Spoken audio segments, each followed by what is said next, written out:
Sa mga dabarkas natin dyan sa Pinas, boxing fans, at mga kapwa ko OFW sa nampanig sa mundo. Kumusta po kayong lahat dyan? Shoutout nga po pala dito sa mga sumusuporta sa aking channel.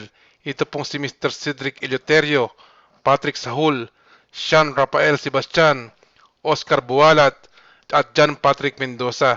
Yung iba po sa susunod kong video. Maraming salamat po sa pagsuporta nyo sa aking channel. Eto na mga dabarkas ang gusto kong i-share sa inyo ngayong araw. Si Lomachenko ang pinakamagaling pagkatapos ni Ali. Iyan po ang sinabi nitong si Bob Arum. Ayon kay Bob Arum, technically, itong si Lomachenko ay ang pinakamagaling pagkatapos ni Muhammad Ali.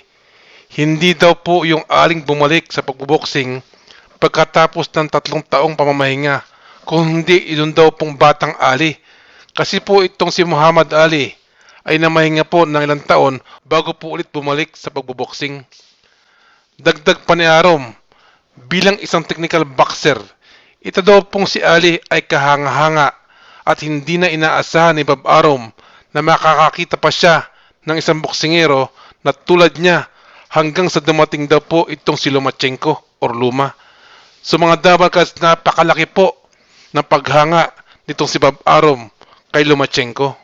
Naikumpara pa ni Bob Arum itong si Lomachenko kay Mayweather. Si Mayweather daw ay isang defensive fighter na nagbibitaw ng sapat na suntok para maipanalo ang bawat rounds. Pero itong si Lomachenko raw ay kakaiba. Humahanap daw ng paraan ito para mabuksan ang isang boksingero para makakita ng way para pataubin ang kalaban or paiyawin sa laban ang kalabang boksingero.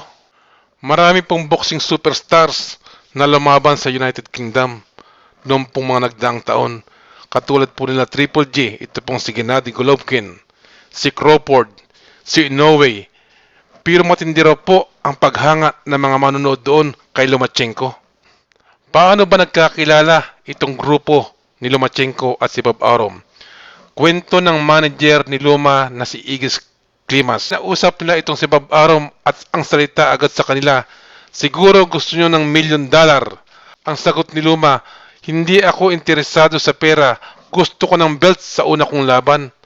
Ang sagot ni Bob Arum, ikaw ba ay nagbibiro?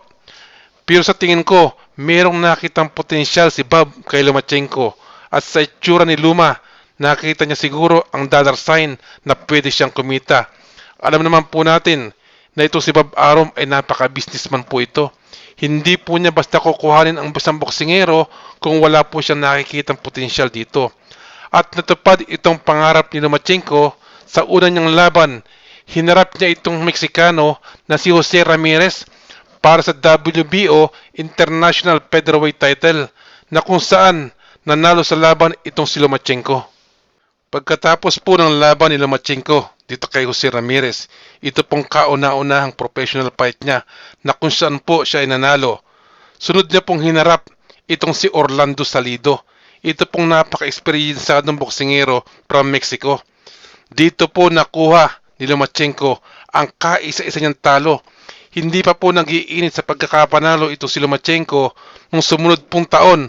Nakaharap niya itong si Orlando Salido, binigyan po siya ng laban at tinalo po siya via split decision.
bukod pa po kina Ramirez at Salido, nakaharap din po nitong si Lomachenko, ito pong si Rigondo, ito pong si Rigo.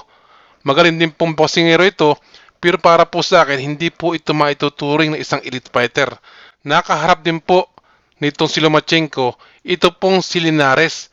Magaling din po itong boksingero, pero kung maayarin tulad ko po dun sa mga nakalaban ng ating pambansang kamao, tulad din na Eric Morales, Juan Manuel Marquez, ito po mga boksingerong ito ay wala po dun sa level na yon. So itong nakaharap po ni Lomachenko, dun po sa mga professional niyang laban, dahil naging professional lang po ito noong 2013. Hindi pa po katagalan mga Dabarkads, wala pa po akong masasabing nakaharap nito na matatawag nating isang elite fighter. Tulad din ni Bob Arum, ito pong manager ni Lomachenko na si Igis Climas ay matindi rin po ang paghanga sa kanyang boksingero.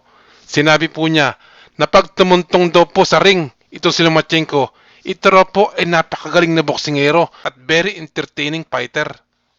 Siyempre po lahat ng manager sasabihin ng maganda doon po sa kanyang alagang boksingero na si Lomachenko. At dito naman sa Hall of Famer na trainer na si Coach Freddie Rhodes, sinabi niya na wala siyang kabilib-bilib dito kay Lomachenko. Marami pa raw po itong gagawin at pag-aaralan para po tumalo ng isang elite fighter.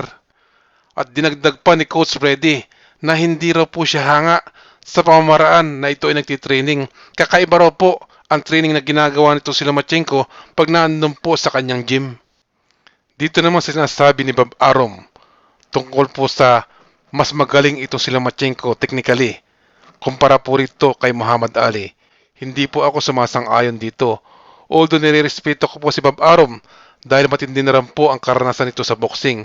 Marami na po itong na-promote na laban, marami na po itong nakilalang boksingero, pero po sa pagdating dito, hindi po ako nag-agree sa kanya. Hindi ko na po iisa-isahin ito pong mga accomplishment ni Muhammad Ali dahil po hindi naman po worth comparing dito sa boxing career ni Lomachenko.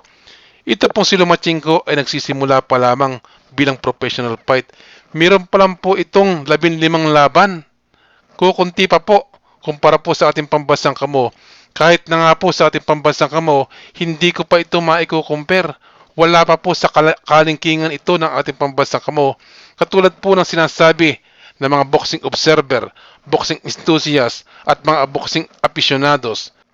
Ito po daw si Lomachenko at ang ating pambansang kamo ay magkaiba raw po ng level.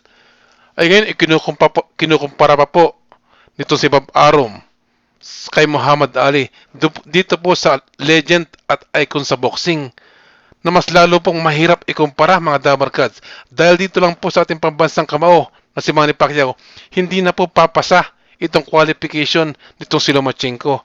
Para po sa akin, hindi po maganda na sa aga ng karir nitong si Lomachenko ay maikumpara na siya dito kay Muhammad Ali. Although marami na pong laban sa amateur itong si Lomachenko, pero iba naman po ang galawan dito sa professional fight. Ibang-iba po kaysa doon sa amateur na matagal niyang hinawakan. Pero sabi ko nga, ito pong si Bob Arum ay napakagaling na businessman. Pilit po niyang paaangatin ang kanyang boksingero para po ito ay magkapresyo, para po maisabak niya doon po sa magagaling na boksingero. Yan po ang ginagawa nitong si Bob Arum. Para po sa akin, ito pong si Lomachenko ay isang overrated boxer. Hindi naman po siya kagalingan kung titingnan nyo. Wala pa po siyang masyadong napapatunayan. Siguro po kung masusubukan siya, doon po talaga sa mga elite fighter, doon po sa kalidad na katulad ng ating pambansang kamao at tatalunin niya, doon po maaari po akong maniwala. Pero sa ngayon po, ito pong napakaagang comparison dito po sa icon at legend sa boxing na si Muhammad Ali. Tingin ko napakaaga pa po para i-compare itong si Lomachenko. So yun lang ang gusto kong i-share sa inyo ngayong araw sa mga Dabarkads ko sa Pinas, mga boxing fans at mga kapwa ko OFW na mataas ang aking respeto. Kung nagustuhan niyo po itong aking video, paki-like at kung po pwede rin po, mag-subscribe na rin po kayo. Maraming salamat po sa inyong panonood.